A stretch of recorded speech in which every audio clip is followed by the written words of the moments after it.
¿Qué pasa cuando un poderoso juez subestima a la mujer equivocada? ¿Cuando un tribunal destinado a la justicia se convierte en un escenario de corrupción? Elena Morales entró al juzgado como acusada, burlada y desestimada en cada momento. Pero lo que nadie sabía era que guardaba un secreto que sacudiría todo el sistema. Cuando la verdad finalmente se revele, el karma llamará a la puerta. ¿Prevalecerá la justicia, o el poder y la influencia ganarán una vez más? Mira hasta el final para descubrirlo. Da like, comparte y suscríbete para más historias impactantes de justicia y resiliencia. El juzgado del condado de Valdeolmo estaba abarrotado de curiosos ansiosos por presenciar el último drama de este pequeño pueblo. El olor a papel viejo y madera barnizada impregnaba el aire, mezclado con los leves murmullos de quienes observaban cómo se desarrollaba el espectáculo. En la mesa de la defensa estaba sentada Elena Morales, serena y compuesta. No era el tipo de acusada que este pueblo estaba acostumbrado a ver, sin miradas nerviosas, sin hombros encorvados, sin susurros frenéticos con un abogado. En cambio, se sentaba con la espalda recta, su traje azul marino impecable, su expresión indescifrable. Al otro lado de la sala, el juez Antonio Salazar ajustaba su toga con movimientos lentos y deliberados. Había presidido este juzgado durante décadas y había visto todo tipo de casos, pero algo en Elena lo irritaba. Tal vez era su calma. Tal vez era el hecho de que había elegido representarse a sí misma. Las mujeres como ella no desafiaban a hombres como él. En la mesa de la acusación estaba sentado Miguel Herrero, el supuesto víctima. Un empresario adinerado con profundas conexiones en la política local, llevaba su habitual aire de arrogancia, su traje gris impecable como testimonio de su poder. Para el pueblo, era un ciudadano ejemplar. Para Elena, era algo mucho peor. ¿El cargo? Agresión. Según Herrero, Elena lo había atacado fuera de un restaurante de lujo, un acto de violencia sin provocación. Al menos, esa era la historia que había vendido a la prensa. En un pueblo donde el poder y la percepción lo eran todo. Su culpabilidad ya estaba decidida antes de que pusiera un pie en la sala. El mazo golpeó la madera. Señora Morales, la voz del juez Salazar llevaba el peso de una autoridad engreída. ¿Entiende la gravedad de estos cargos? Elena sostuvo su mirada sin dudar. Sí, señoría. Una pausa. Y aún así ha elegido representarse a sí misma. Se inclinó hacia adelante, como si la retara a admitir que estaba fuera de su alcance. Sí. Un murmullo recorrió la galería. Los acusados en Valdeolmo no hacían eso. Salazar exhaló bruscamente, ya despectivo. Muy bien, murmuró, antes de mirar al fiscal. Nadie en la sala conocía la verdad. Elena Morales no era solo una acusada. Era una agente encubierta del CNI, y estaba allí por mucho más que este juicio. La tensión en el juzgado del condado de Valdeolmo era palpable. El murmullo silencioso de los espectadores se había asentado en un silencio inquieto mientras comenzaban los procedimientos. El juez Antonio Salazar ajustó sus gafas y le dio a Elena Morales la misma mirada que uno podría darle a un niño que se ha colado en una conversación de adultos. Señora Morales, dijo arrastrando las palabras, golpeando ligeramente su mazo en el estrado. Supongo que es consciente de que representarse a sí misma es imprudente. Conozco mis derechos constitucionales, señoría, respondió Elena, con un tono equilibrado. Salazar exhaló bruscamente. Ya veremos, murmuró. Al otro lado de la sala, la fiscal Laura Sánchez estaba sentada con las manos cuidadosamente entrelazadas frente a ella. Era una abogada experimentada, aguda, metódica y conocida por mantener sus emociones fuera del tribunal. Pero incluso ella no podía ignorar la sutil hostilidad en el tono de Salazar. Herrero estaba sentado con aire de suficiencia en la mesa de la acusación, intercambiando miradas ocasionales con Salazar como si el veredicto ya estuviera asegurado. Elena respiró hondo y se puso de pie. Era hora de presentar su primera prueba. Señoría, me gustaría presentar imágenes de seguridad de fuera del restaurante Valdeolmo en la noche en cuestión. Elena se acercó a la pantalla de pruebas y pulsó el mando. Las imágenes en blanco y negro granuladas cobraron vida. La sala observó cómo la pantalla mostraba claramente a Miguel Herrero agarrando la muñeca de Elena, tirando de ella hacia él antes de que ella lo empujara. Un murmullo recorrió la galería. Esto no era una agresión sin motivo, era defensa propia. Pero el juez Salazar apenas miró la pantalla. Estas imágenes son inconclusas, declaró, agitando una mano despectiva. Son granuladas, y el ángulo dificulta determinar la intención. Unos segundos de vídeo no proporcionan el contexto completo. Elena se tensó. Esto no se trataba de pruebas. Se trataba de control. Con todo el respeto, señoría, dijo con cuidado, muestra claramente, no permitiré alardes en mi tribunal, señora Morales. La voz de Salazar cortó el aire como una cuchilla. Si eso es lo mejor que tiene, le sugiero encarecidamente que reconsidere su enfoque. Elena apretó la mandíbula, pero no insistió. Todavía no. Desde la mesa de la acusación, Sánchez observó el intercambio con los ojos entrecerrados. Había procesado docenas de casos bajo Salazar, ¿pero esto? Esto era otra cosa. La forma en que había silenciado a Elena tan rápido, era como si ya hubiera decidido cómo terminaría este juicio. Elena volvió a sentarse, pero su mente estaba acelerada. ¿Por qué estaba Salazar tan ansioso por desestimar las pruebas? Sus instintos gritaban que Herrero era más que solo un empresario con influencia, era parte de algo más grande. Y ahora, no solo estaba luchando por su inocencia. Estaba luchando por descubrir la verdad. La atmósfera dentro del juzgado del condado de Valdeolmo se volvía más pesada con cada minuto que pasaba. La charla ociosa entre los espectadores se había apagado, reemplazada por un silencio inquietante mientras el juicio se desarrollaba. Elena Morales podía sentir el peso del momento presionándola, pero permanecía calma, enfocada e inquebrantable. Esto no se trataba solo de limpiar su nombre. Se trataba de exponer la corrupción profundamente arraigada que había envenenado Valdeolmo durante años. Durante meses, había estado operando como agente encubierta del CNI, infiltrándose cuidadosamente en el pueblo para investigar una red de blanqueo de dinero, fraude inmobiliario y corrupción. Herrero era solo una pieza del rompecabezas, pero comenzaba a darse cuenta de que el juez Salazar era otra. Lo había sospechado durante semanas, sus fallos, sus conexiones, su insistencia en desestimar pruebas cruciales. Pero ahora, mientras estaba en medio del tribunal viendo cómo protegía a Herrero en cada momento, estaba segura.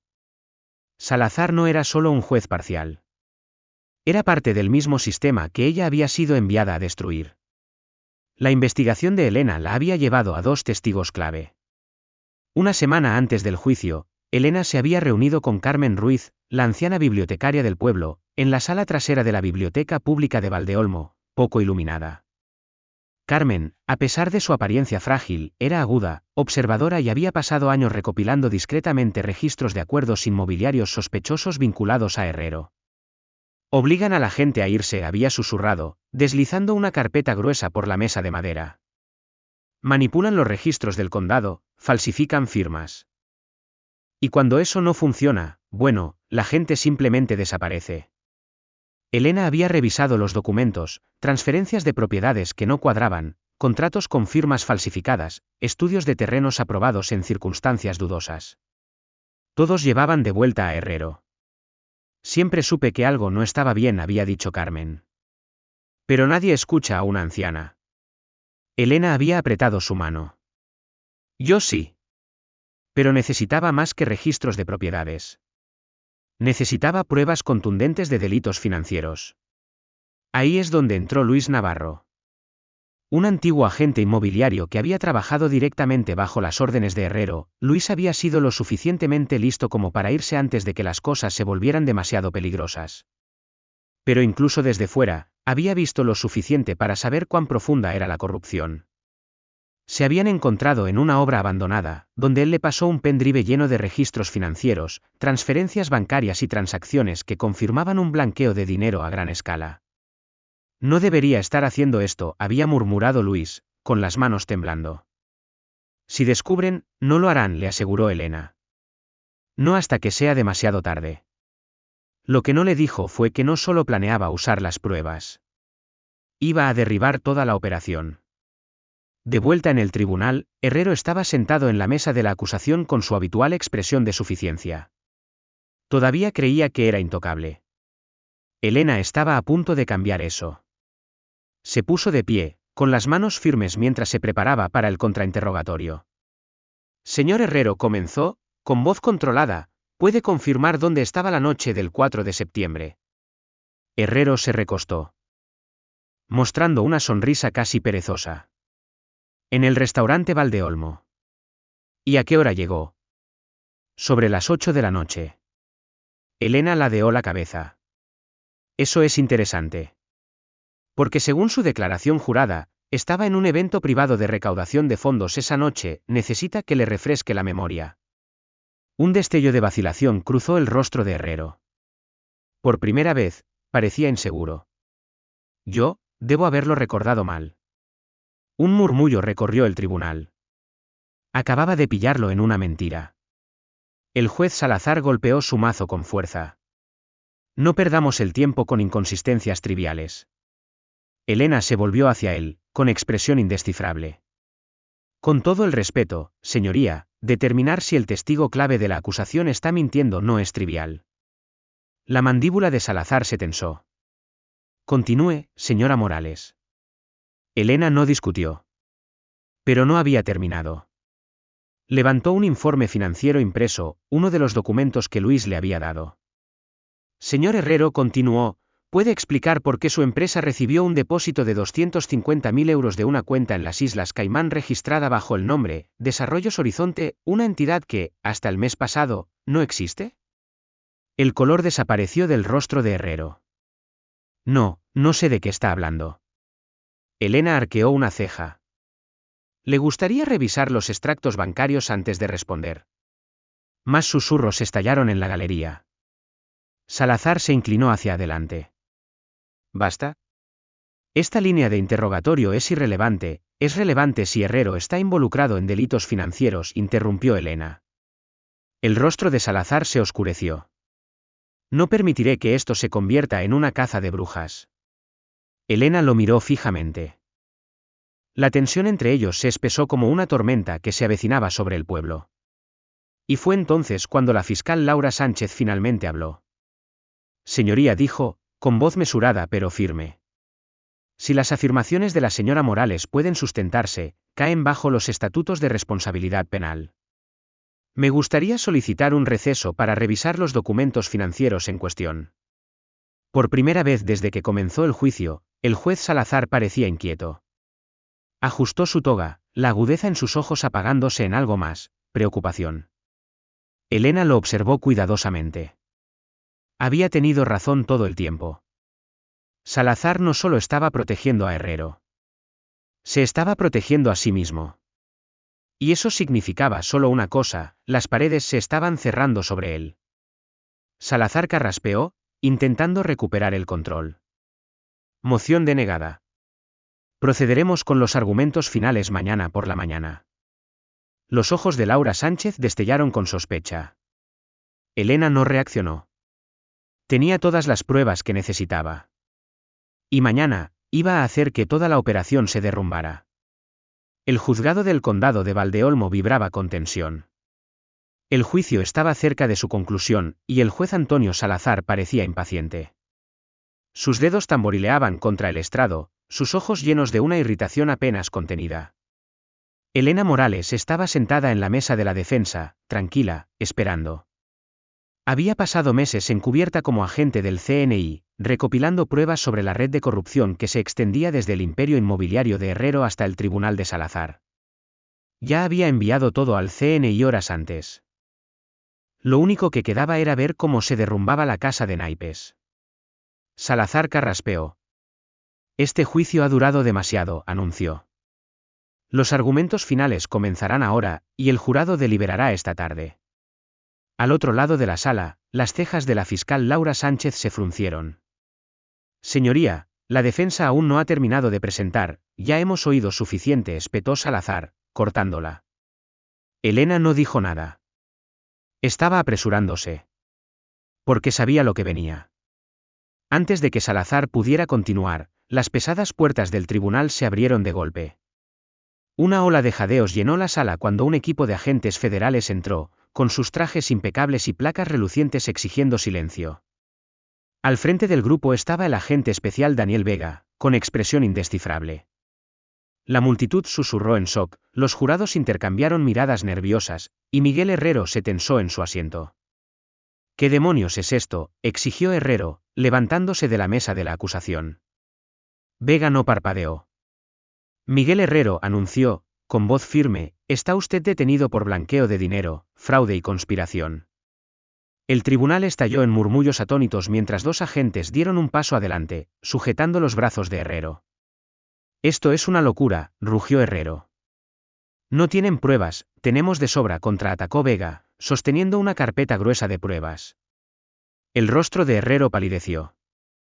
Pero aún no había terminado. Vega se volvió hacia el juez Salazar. Y usted, señoría, dijo con suavidad, está bajo investigación por corrupción judicial. La sala quedó en un silencio mortal. Salazar se congeló. Esto es indignante, siseó. No tienen jurisdicción. Vega arqueó una ceja y mostró una orden federal. Esto fue emitido por el Tribunal Superior, dijo. Su jurisdicción ya no es relevante.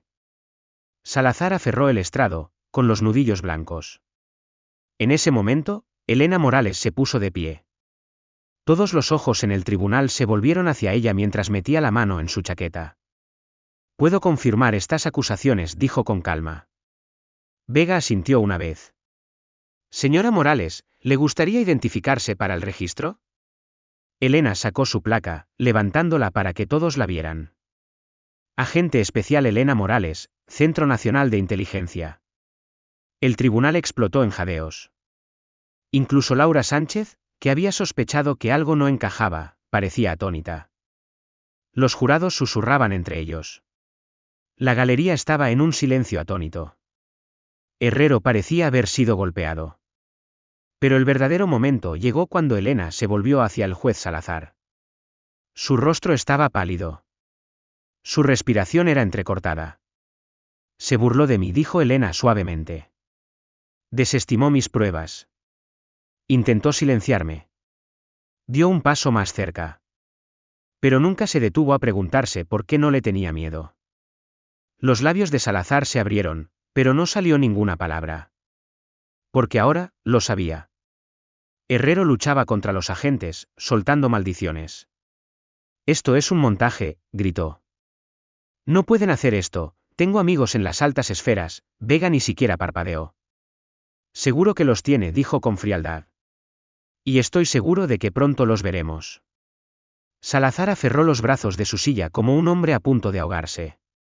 ¿Realmente crees que esto se sostendrá?, murmuró. No tienen nada contra mí. Vega hizo un gesto a un agente, que le entregó una carpeta gruesa de registros financieros. Tenemos cuentas bancarias en paraísos fiscales vinculadas directamente a sobornos de la empresa inmobiliaria de Herrero, dijo. Usted firmó más de 2 docenas de fallos fraudulentos a su favor. La boca de Salazar se secó. Alcanzó su mazo, como si se aferrara al último vestigio de su autoridad. Un agente dio un paso adelante. No lo haría si fuera usted. La mano de Salazar cayó. Por primera vez en su carrera, el juez Antonio Salazar no tenía poder alguno. Y mientras la realidad de su caída lo golpeaba, sus piernas flaquearon ligeramente. Elena observó cómo se desarrollaba todo. El juez corrupto. El empresario arrogante. El sistema que había controlado Valdeolmo durante años. Todo se estaba desmoronando. Y todo había comenzado con la mujer que habían subestimado. El juzgado del condado de Valdeolmo nunca había visto un espectáculo como este.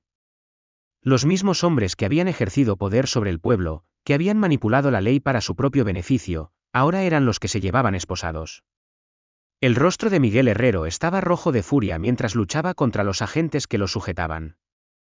Esto es una broma, rugió. Soy el dueño de este pueblo, lo lamentarán. El juez Antonio Salazar, sin embargo, estaba en silencio. Su presencia, antes imponente, se había reducido a una sombra de sí misma mientras permanecía congelado en su lugar, con la toga aún sobre sus hombros. Pero la autoridad que alguna vez representó había desaparecido.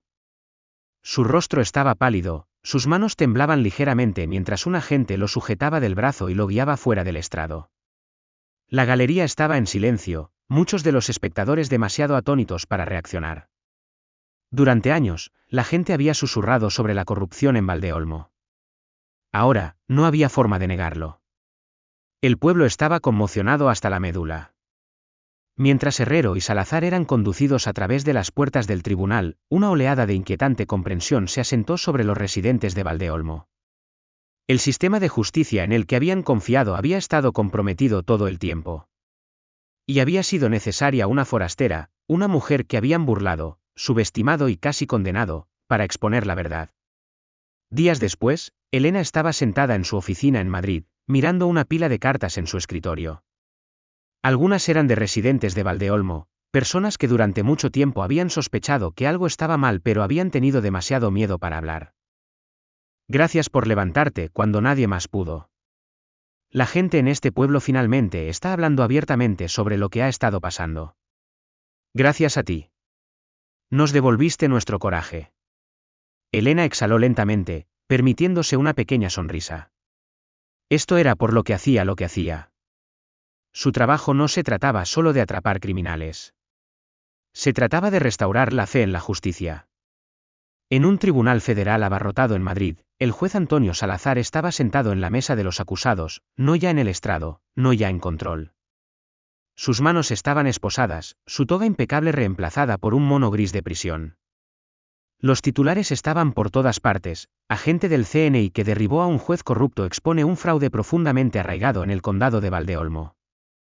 El juicio que cambió las tornas, como la investigación de Elena Morales lo cambió todo. Mientras los reporteros disparaban flashes, Elena permanecía en segundo plano, observando en silencio. No necesitaba los focos. La verdad ya había hablado por sí misma.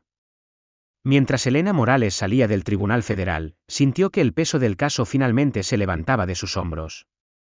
Los largos meses de engaño, riesgo y búsqueda incansable de la verdad habían llevado a este momento. La justicia había prevalecido. El condado de Valdeolmo nunca sería el mismo. Los habitantes del pueblo habían visto la caída de un juez corrupto y un poderoso empresario, ambos de los cuales alguna vez parecieron intocables. El sistema legal en el que habían confiado les había fallado, pero ahora, había sido recuperado. Elena sabía que esta era solo una victoria en una lucha mucho mayor. Siempre habría otros como Salazar y Herrero, hombres que prosperaban con el poder y la corrupción. Pero también siempre habría personas como ella, dispuestas a levantarse, dispuestas a luchar. La justicia puede retrasarse, pero nunca puede negarse. Aquellos que abusan del poder eventualmente enfrentarán las consecuencias. Defender la verdad y la justicia nunca es fácil, pero siempre vale la pena. Mientras conducía de regreso a la sede del CNI en Madrid, miró el sol rompiendo a través de las nubes. Al final, el karma había hecho su trabajo. Y siempre lo haría.